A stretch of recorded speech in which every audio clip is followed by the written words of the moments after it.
te dafa mel ni OK TV ngi doxal de. waaw gis naa ne invité ngeen ci Habib. ñoo bokk conseil bi ñoom ñaar. ay mbootam la koy génneel. ñoo bokk conseil am na lu bëgg sax waxu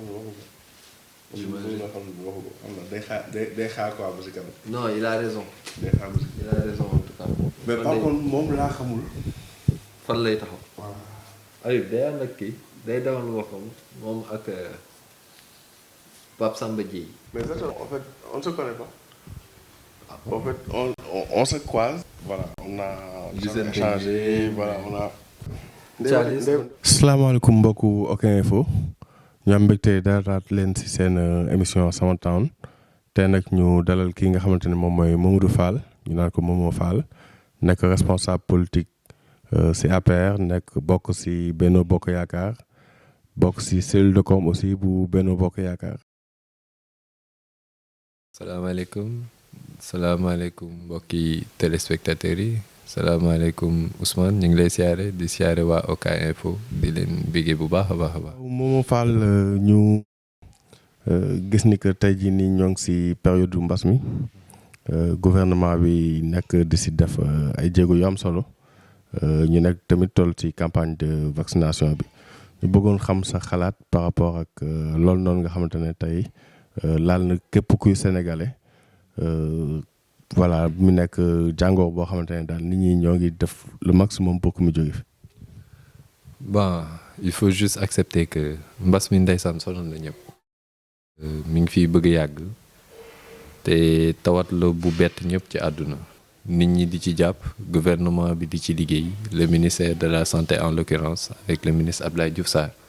muy loo xamante ne aussi c'est une chose bu ñu mën a féliciter et encourager les gens à aller se faire vacciner. ñu bëggoon xam yow peut-être sa raisonnement waaw sa point de vue par rapport ak loolu noonu nga xamante ne opposition bi mu ngi koy jël di ko teg ci ndoddu kii nga xamante ne mooy Abdoulaye Diouf Sarr. il faut prendre les choses selon la réalité. ni yëf yi di doxee ak ni muy mel avant ñuy wax waxu vaccination avant ñuy wax waxu oxygène.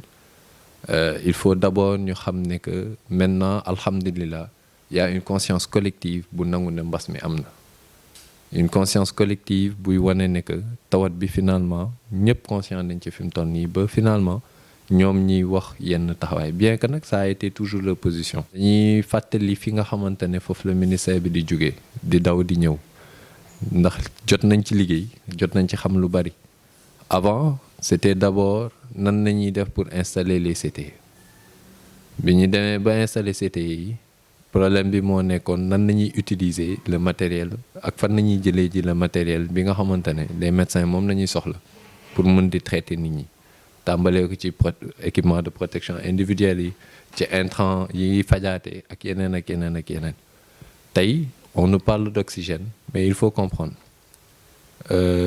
tawat bi musul woon egg ci niveau bi mu àggoon noonu te li ko waral mooy évolution yi muy am day tàmbalee tuuti di yéeg on nous a parlé d'une première vague d'une seconde vague tey on est à une troisième vague peut-être même dinañ dégg une quatrième vague parce que d'autres pays l'ont déjà entendu mais il faut aussi accepter que le monde en entier a souffert de la Covid et puis circonstances exceptionnelles des mesures exceptionnelles et que circonstance exceptionnelle bi nga fi nekk mooy le nombre de cas qui a subitement xëy rek flambé et ça a fait que les prévisions au niveau national ont largement été dépassées mais alhamdulillah ay solutions jot nañoo génn le président a demandé à ce qu'il y ait une gratuité de l'oxygène au niveau des structures privées ñi nga xam ne ñuy doog a tàmbali tawat bi ñi feebaraan automatiquement ci CTE lañ leen daan dugal li ko waraloon bokk na ci non maîtrise feebar bi mais bokkoon na ci itam la responsabilité bi état bi jëloon le gouvernement en l'occurrence le ministère de la santé pour di traiter tout ce qui est question pandémique ci wàllu Covid bii nii. ça veut dire que le gouvernement est dans un large et a les épaules larges ubbeeku na di jël selon les moyens yi nga xamante ne ñoo nekk à disposition dans le pays di ko mettre à contribution pour que feebar bi ñu mën ci génn waaye nag li am solo ba am solo te ñu war ko xam mooy à chaque fois qu'il y a problème le gouvernement s'est très vite rattrapé pour jéem a indi ay solutions et que lesquelles solutions finalement ont soulagé les populations tey moo tax on a un faible taux de malade bu njëkk boo xoolee ñeneen la daan sonal mooy mag ñi tey jeunes yi la gën a sonal. C'est difficile de gérer mais le gouvernement quand même gère. mais yaa ngi koy wax léegi la gratuité de l'oxygène dans le privé mais ñu gis ni que fan yi ci ginnaaw amoon na coow bu amoon entre Abdoulaye Diouf Sarr ministère bi ak ñii nga xamante ne moom mooy Suma assistance ñu juróon fi coow bu ñu demoon fi gendarmerie yow lan nga gisee woon ni que bon peut-être privé yi jusqu'à ce que état bi jël décision bu gratuité boobu wala décision bu fay li nga xamante ne moom mooy oxygène yi coow boobu noonu mu jëloon ba pare privé yi tamit li ñu doon nekk di jaay oxygène bi citoyens yi. Aujourd'hui li nga xamante ne mooy la mesure à saluer mooy quand ils ont fait un constat ils ont remarqué que oxygène bokk na ci li daan gonfler prix wu hospitalisation yi te bokk na ci li nga xamante ne moo daan sonal li ci ëpp maladie. L'État fay ko directement wala que l'État fournir directement ñi nga xamante ne ñoom ñoo ko soxla en question d'oxygène. ñu bëri tamit di wax ni que est-ce que màggal bi narul indi voilà impacté si Covid bi wala xam nga indiwaat benn flambée des cas daaw defoon nañ ko suñu borom defoon si sutura mais est-ce que loolu mën na continuer di. dañuy jël le cas aujourd'hui de l'Europe qui organise ses coupes du monde, l'Europe qui a organisé ses événements de football, de basket aux États-Unis ak yeneen ni kii. C'est-à-dire c'est un peuple aujourd'hui qui a dépassé le stade de peur ci wàllu rassemblement. donte sax ñi ngi jëm ci màggal Touba man am naa yaakaar ne bu ñu demee ci événement boobu dina fekk ne que l'État du Sénégal sera déjà prêt pour mën a jël en charge cette maladie encore plus et encore mieux. Et puis ñun li xewoon daaw kéemaan la nañ koy waxante te yàlla tax ndax sëriñ bi moom ay mbiram day mbiram. Le docteur Ablaye Bousso nous disait que ce qui se passait à Touba dafa mel ni kéemaan ndax lii moom kenn mënu la wax lan la parce que ñoom li ñuy jàppee woon ne noonu la fay demeewu fa noonu. Et puis feebar la nit ñi jàng nañu dund ak moom. Le président l'avait dit, il faut apprendre à vivre avec le virus. Je pense que les Sénégalais gagnent en maturité à vivre avec le virus. De moins en moins, les gens sont dans des rassemblements sans masque, sans gel hydroalcoolique. Plan Orsec bi tamit voilà ñoo ngi koy dégg di ko déggaat chaque année mais si diggante bi dafa mel ni rien n'a fait yow lan mooy sa gis-gis si loolu.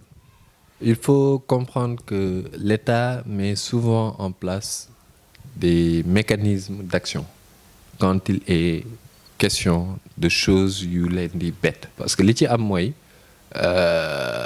c'est périodique pluie yi mooy indi inondation on est d'accord qu'il faut aller dans la prévision on est d'accord que l'État doit prendre en charge ces questions ci ay périodes yu propices seulement il faut pas aussi ignorer que l'État prend en compte ces questions et que mi ngi ciy def alal gu bari di ko jëmale ci zone yi ni mel waaye nag dafa am lu ñuy fàtte mooy que bien qu'il y ait aujourd'hui des solutions structurelles l'État prend aussi en charge les solutions conjoncturelles mais man dama gëm ne da cee bokk ci solutions structurelles yi mooy ñu revoir un peu le plan de lotissement de certaines zones. mais doguma la mais président génnoon na fi wax ni que amoon na benn plan décennal boo xamante ne day lutte contre les inondations te loolu bi mu koy wax mën nañu wax ni que yàgg na daaw tamit génnoon na fi bi ñuy déclenché plan Orsec ak l'ancien ministre Aly Ngouille Ndiaye wax ni que plan décennal boobu noonu yokkaataloon na ko ay milliards pour que ñu mën a ñëw saafara li nga xamante ne mooy inondation yi. xam nga mi taw tuuti rek dëkk bi taa chaque fois même mesures yi ñoo ñëwaat même rencontre ministérielle yi même décision yi et que finalement c'est devenu une répétition. Effectivement, ça peut sembler une répétition mais quand on va vers une analyse beaucoup plus objective dañuy xool ñu gis ne que effectivement ce plan existe, ce plan décennal existe et que ce plan décennal a commencé à solutionner beaucoup de zones. Philippe Maguilène Senghor, l'exemple de la commune de Dalifort chez mon ami Moumeng, l'exemple de beaucoup d'autres zones yoo xamante ne c'était pareil da daan taw muy taa et que c'était des zones invivables. Le président de la République a donné instruction à ses services à ses services de rendre compte à la population en temps voulu. J'avoue que il faut communiquer juste et vrai dans des questions yu ni mel mooy que aujourd'hui c'était à l'ONAS et je pense que dinañ def un plan détaillé de ce qu'ils ont eu à faire ci diggante boobu noonu pour mën a expliquer aux populations fan la seeni chantier toll ak lan lañ ci jot a def. Maintenant nag dafa am li ma la doon wax léegi mooy dëkk dafa am kii naturel loo xamante ne nit ñi ñooy ñëw fekk ko. Les questions environnementales ne sont pas à négliger ndax li ngay natt amaana mën na wuuteeg li yàlla di joxe li ci gën mooy nga moytu ko doo dëkk ci xur da ngay dëkk foo xamante ne leer na la ne fii boo fa dëkkee bu ëllëgee doo am problème ndox et pour loolu nga mën ko am il faut aller vers les services du cadastre il faut aller vers les environnementalistes vers ñi nga xamante ne les géomètres ñu mën la jox exactement fan nga war a jënd ak lan nga fa war a jënd su ko defee nga mën a xam ne kat au moins bu la fa ndogal fekkee ndogal la te bu la fa ndogal fekkee en général état du la seetaan ndax dina la yónnee dund dina la yónnee nuñ la déplacer pour certains dinañ leen a lotira feneen ñu mën a dem dëkki fa. ni nga ko waxee nii état bi boorul woon jël ay responsabilités par rapport ak ñi nga xamante ne tey effectivement doo ñëw gis benn bassin dem dëkki fa. Je suis parfaitement d'accord avec toi. Rien que pour la sauvegarde et la restructuration d'un écosystème. Moi, je serais pour que le président de la République recase ceux qui doivent et qui peuvent être recasés. Moi, je serais pour. Alors, dëgg yàlla su ma amoon lu ma koy wax loolu laa koy wax parce que aussi c'est des solutions yi ñuy jéem a indi boobu ak léegi et que les solutions restent à donner les résultats escomptés. De ce fait, man, je suis pour vraiment le respect de l'environnement ni mu mel. ñu bàyyi ko na mu war a mel ñu doxalee noonu. organiser ko assainir ko defaral leen ba ñu mën na dëkk ñooñu ñu defaral leen là je suis d'accord avec toi. waaw ñu jàll si élection locale yi nga xamante ne moom lañu jëmmal nga xamante ne moo war am si mois de janvier 2022 gis nañ ni que caution bi fixé nañ ko à 15 millions est-ce que tey nekkul une façon d'exclure les indépendants yi nga xamante ne peut-être bëgg nañ bokk si élection yi. Au contraire. Moi, je pense même que c'est une manière de leur demander de se structurer. En même temps, de réorganiser un tout petit peu les partis politiques au Sénégal. Un indépendant qui ne s'affilie pas directement dans un parti politique, nga ne dañ ko exclure parce que affilié wul, loolu ce serait trop dire. Mais je pense que quand tu es indépendant, tu dois pouvoir aussi t'organiser ci li nga nekkee. Les partis politiques vont moins subir la charge de la caution. S'organiser de sorte à pouvoir avoir un tout petit peu de tentacules un peu partout et pour aller s'inscrire. Parce que s'inscrire pour Dakar, alors que tu peux t'inscrire pour Dakar, avoir une liste à Ziguinchor, à Tambacounda, à Louga, à Thiès, à Mbadakhoune, n'importe où dans le Sénégal, c'est plus judicieux et c'est un peu laisser le choix et l'ouverture à tout le monde.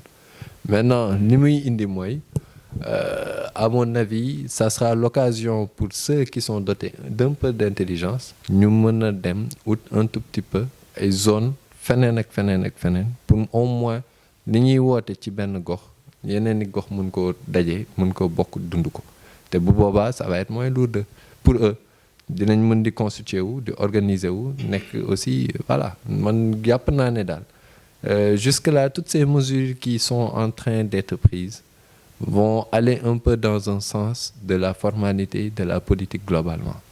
Que les gens au moins s'identifient, que les gens aient des projets communs, mais pas sectaires, que des gens aient des projets larges, pour un large impact au Sénégal. Loolu laa gën a gëm quoi. Ça peut défavoriser ceux qui sont plus limités à eux-mêmes, mais avec un peu d'intelligence, ils vont subir moins la pression. Voilà. tey ñu bëgg a xam tuuti coalition Benno Bokk Yaakaar moom fi mu nekk nii lan mooy taxawaayam si préparation échéance yooyu noonu nga xamante ne moom lañ. Mais pour ce qui est d'abord du maire, mais c'est au bonheur de la communauté de Mermoz Sacré-Cœur. S'il ne se présente pas, c'est tant mieux pour tout le monde. Parce que vraiment, c'est un ami, oui, mais c'est pas le maire qui reflète directement comme on a waxee Mermoz Sacré-Cœur par son image. Je le dis pas pour le jeter des pics, mais je dirais que c'est un maire qui a un aura national, mais qu'au niveau local, qui a beaucoup failli. La commune ne sent pas trop son maire. Le maire est absent pour les questions cruciales et importantes de la commune. À juste voir nos voiries, ce n'est pas l'image d'une commune comme Mermoz Sacré-Cœur. À juste voir les infrastructures, la mairie elle-même. Il faut voir la mairie elle-même pour comprendre que cette mairie n'est pas à l'image de Mermoz Sacré-Cœur. Kon da nga bëgg wax ne que maire actuel bi liggéeyul commune bi. Waaw, am na lu mu jot a def. Li mu jot a def c'est surtout dans les questions sociales. Dem na ci biir nit ñi, may na leen ay nen ci Covid bi, may na leen leneen ak leneen. Mais j'aurais attendu de sa part mu organiser bi ñu tolloo ci waxu vaccination moom ci wàllu boppam qu'il donne l'exemple en tant que premier citoyen de la commune mu toog organiser campagne de vaccination communale def ko ci biir commune bi vacciné wu wane ne que lui il donne l'exemple. Je l'aurais attendu ñu waxu sécurité wu commune bi mu demander à ce que la commune ait ici un poste de police parce qu'on a des Auchan ici. waroon nañu jël na fi ay terrain jox ko Auchan exploité ko ñi ngi waxu terrain au Sacré-Cœur bi bon c'est un terrain à polémique vraiment parce que cette population méritait autre chose que li ñu nekk di fa def actuellement ay bâtisses en dur pour des fins yoo xamante ne vraiment mën na bañ a utile trop à la population. mais ñu laal foofu tuuti parce que terrain boobu effectivement mooy terrain boulangerie jaune jox na fi coow bu rëy. Si jamono yi ñu nekk ñu bëggoon xam tamit sa opinion par rapport ak terrain boulangerie jaune bi parce que am na ay conseillers yuy wax ni que ils n'ont pas validé ce projet-là. Tu sais, le conseil municipal, c'est un problème. Et d'ailleurs, voilà pourquoi moi je vais dire que je ne crois pas à ce conseil municipal. Je ne crois pas au maire qui est là. Parce que mënoo nekk dans un conseil municipal et que valider wu leen un projet bi di dem ba am évolution bi mu nekk nii actuellement. Ce qu'il y a, moi, que c'est malheureusement ça. On a un maire, comme je le dis, qui ne reflète pas réellement notre commune. Parce que tey jii nii, c'est à l'image du maire que le conseil marche. Tey jii nii, mënuñoo jël un espace boo xamante ne c'était un espace dédié à la population, un espace ouvert, vert.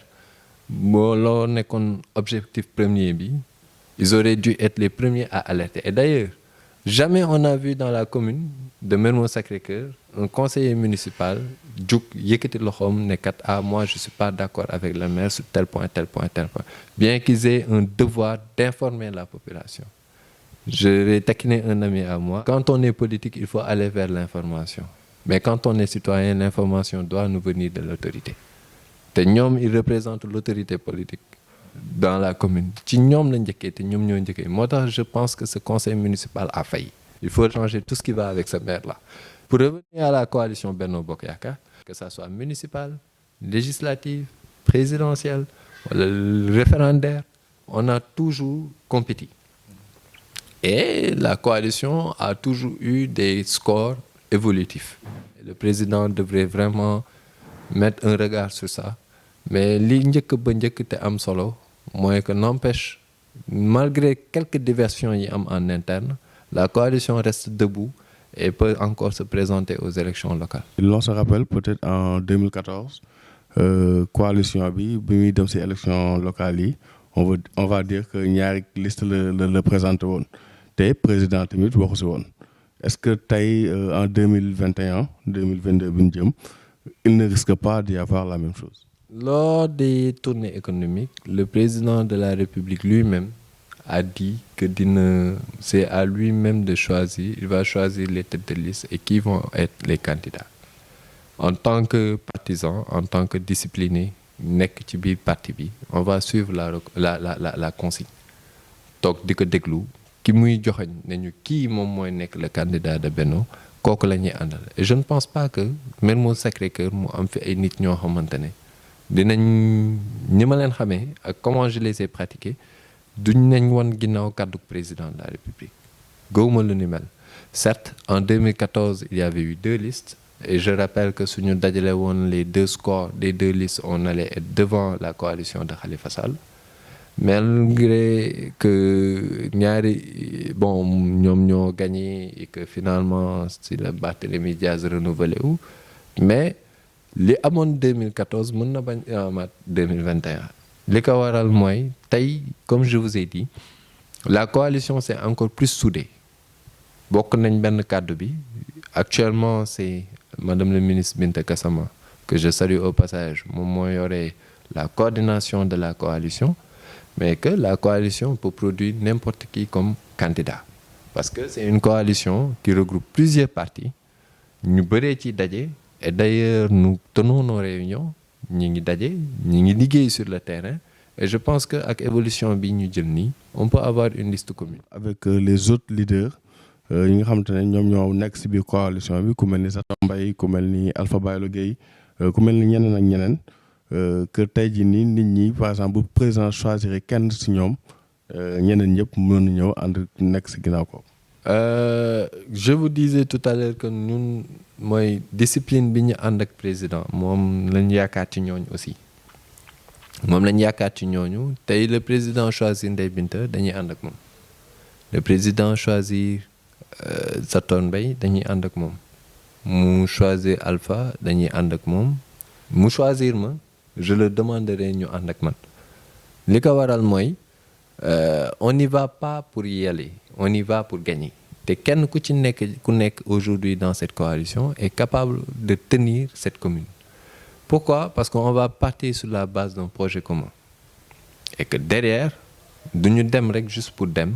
Le président du jël nit ne la jiitul ci commune bi par discipline nga dem rek pour dem mais da lay jiituloo nga dem mais parce que dafa am un projet commun bu ñu mën a partager loolu ñun ci suñu biir ñu jël ko ànd ceeg moom ànd ceeg population bi jéem a fexe soulager population bi mais je ne pense pas aussi que dans cette coalition que les ambitions personnelles mën na taire le collectif gëmuma ko li ma gëm mooy certes nit ñaa ngi koy wax naan élection communale nawetaan la mais c'est pas un concept juste pour nekk nawetaan non dañuy nekk dans un projet commun da ngay jàpp sa koñ ma jàpp sama koñ ku nekk yem ci sa koñ ñun ñuy def dans les dualités alors que ce n'est pas ça li waral coalition yi di dem gënal ñu mooy au moins dans les coalitions tu peux avoir des individualités un peu partout et bien représentatives de partout ku ci nekk am sa xam-xam indi ko joxe ko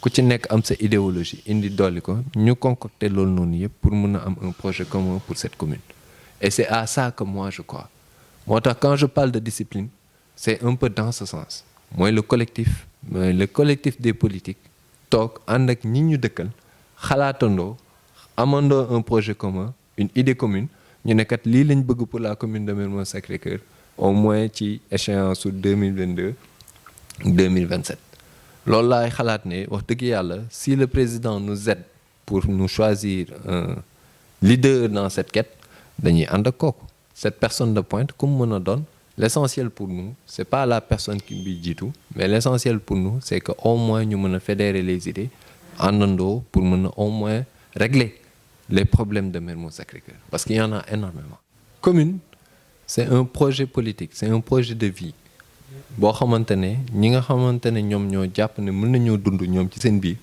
ñoom nañu dajale tuddee leen commune ci seen i biir dañuy am ay ndaw ñu tuddee leen la jeunesse en général dans les mairies day am une commission jeunesse mais pour solutionner loolu il faut savoir réellement ce dont a besoin cette commune on a une commune particulière où il y a tout type de personnes am na ñoo xamante ne jàng nañu am na ñoo xamante ne jànguñu et d'ailleurs le maire il a fait quand même des choses là-dessus il faut lui accepter ça bien que doyul il donne des bourses d'études mais à mon avis daf leen xañ li mu leen mënoon a dimbale di ci ëpp mooy tey jii nii par le biais des ASC boo xoolee commune bi ni mu yaatoo tey maire bi jël na ko jox ko à des étrangers ñu nekk dans l'exploitation de ça lépp lu longer la VDN exploitation yooyu noonu yëpp c'est des gens qui n'habitent pas la commune et ñu ngi koy def waxtaan nañu nag am na ay yéene yu muy def mais moi je pense que ni mu wax ak ni muy doxee ingéniosité économique bi ñu soxla réellement moom amagu ko mais bu ñu demoon ba toll tey jii ci wàllu élection wala ñu dem ci wàllu campagne bu boobaa on se fera un réel plaisir def suñu production intellectuelle indi ko exposer ko à la commune ne leen ñun kat séntu nañ leen ngeen egg fii ndax wax dëgg yàlla on a une jeunesse bu mën a àgg foofu mais ASC ce n'est pas juste le football.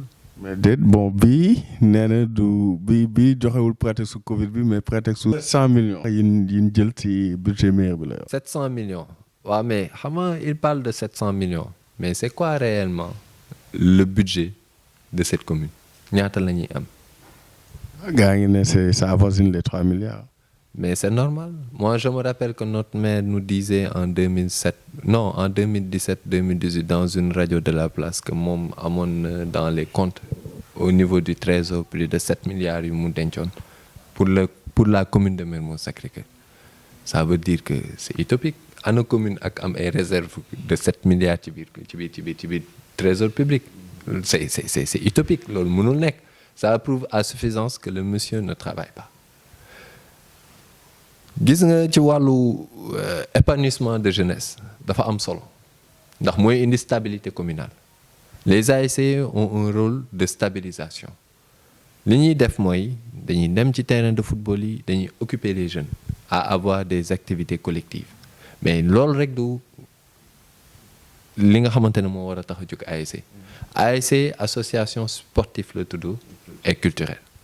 Tey jii nii on parle de communes attractives on parle de communes vraiment vivantes et loolu prétextant que dañoo jël 700 millions ci sa kii bi il faut voir c'est quoi exactement le budget bi ñu war a mën a allouer les ASC en général ils perçoivent combien les ASC de subventions. Bon ASC yi 1 million lay am coalition Benno Bokk Yaakaar moo ngi am plusieurs profils qui se dégagent kenn ki di Amadou Ba keneen ki di Abdoulaye Diouf Sarr keneen ki di Alioune Ndoye bu Plateau yow naka nga gisee peut-être combat politique boobu noonu nga xamante ne tey nar na am ci mairie de Dakar. Bon oui notre maire xal na mais après il faudra qu'on lui demande un peu c'est quoi son bilan. ñun bu ñuy compter ce bilan au niveau local tu n'as fait que le terrain de Baobab après le terrain de Baobab il y a pas grand-chose parce que li ñuy wax poste de santé bu Mermoz bi ñëpp xam nañ ne que c'est la fondation Sonatel ñoo ñu ko may kon globalement quel a été réellement le bilan du maire. mais moo ngi réflexionné casu Mermoz bi. defar ay cantine foofu noonu defar na jardin au Karak bi ak terrain pétanque. yaa ngi lima ça veut dire que c'est vraiment bas après 12 ans de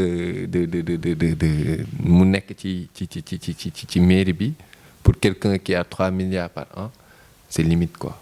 Ça veut dire que aujourd'hui s'il va aussi à Dakar ça va être une mairie de combat et combat yu ko jarul. Le président de la République est quelqu'un de juste et très clairvoyant ci wàllum candidature et yàlla dafa dogal ne la coalition Benno Bokk Yaakaar dafa am discipline buy dox ci biir.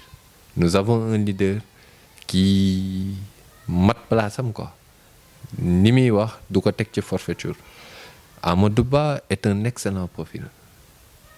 Abdoulaye Diouf Sarr suñu kilifa la suñu grand la wax dëgg yàlla il a montré à suffisance nan la Yoff mën a doxee et à partir de Yoff mën nañ ko projeter pour Dakar parce que gis nañ ne que mën na am lu bëri et d'ailleurs même rien qu'avec son ministère aussi il fait énormément de bonnes choses. Alioune Ndoye doomu Ndakaaru la doomu Lébu la mook Diouf Sarr ci yem kenn ku ci nekk ci ñoom tu as un bon profil c'est encore pour dire que li ñu dal à Mermoz Sacré-Cœur moo ñu nar a dal à Dakar nous avons beaucoup de profils te kenn ku ci nekk tu es capable d'être le maire li may ñaan ci ñooñu rek mooy nañ ko ànd ci mbooloo mi ni mu ko bëggee mooy ni ko président nar a joxe ñi mooy day jug mu ne kii la te ku ci nekk xam ne ne on t'a pas choisi parce que tu es incapable on t'a pas choisi parce que tu n'es pas le meilleur profil mais on a choisi quelqu'un d'autre pour d'autres raisons. Et il faut accepter ces raisons et accepter un peu le choix parce que ñun ñoo choisir au départ ne que dañuy ànd ak le président Macky Sall.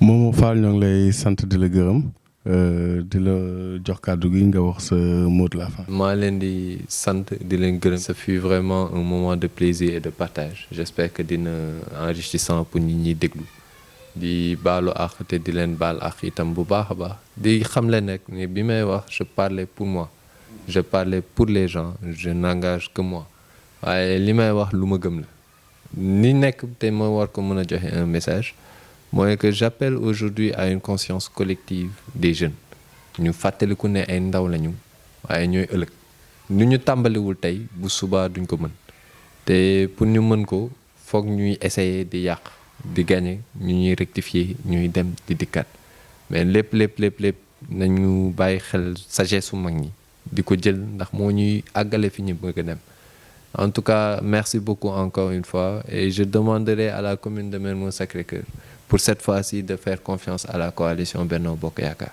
ku ne nag mën na doon candidat ba ci man mi suñ ma ko joxoon ma jël ko teeku waaye kuñ ci mënti doon nit candidat ni ñu leer ba leer mooy lii lay tax a jug du lenn lu dul régler problème mu citoyens yi dans Mermoz Sacré-Cœur ndax loolu rek ñu tax a jug merci beaucoup encore une fois Ousmane et di ñaanal okainfo.com mu nekk chaîne bu mag a mag tu es un jeune vraiment qu'il faut féliciter et qui s'active énormément dans la commune et j'en sais beaucoup xam naa sa tolluwaay ci commune bi di la féliciter et puis di la encourager jàmbaar doxal et puis yàlla dina ñëw waaw mbokku OK Info mi nekkoon seen émission Sama Town tey nag ñu amoon mbégte dajal ki nga xamante ne mooy Modou Fall ñu naan ko Momo Fall nekk responsable politique APR nekk responsable jeune COJER membre de la cellule de communication de Benno Bokk Yaakaar ñu leen di jox di daje ci beneen numéro ak beneen gan merci beaucoup. mais Barth nag laa bàyyi woo ko de. bàyyi woo ko de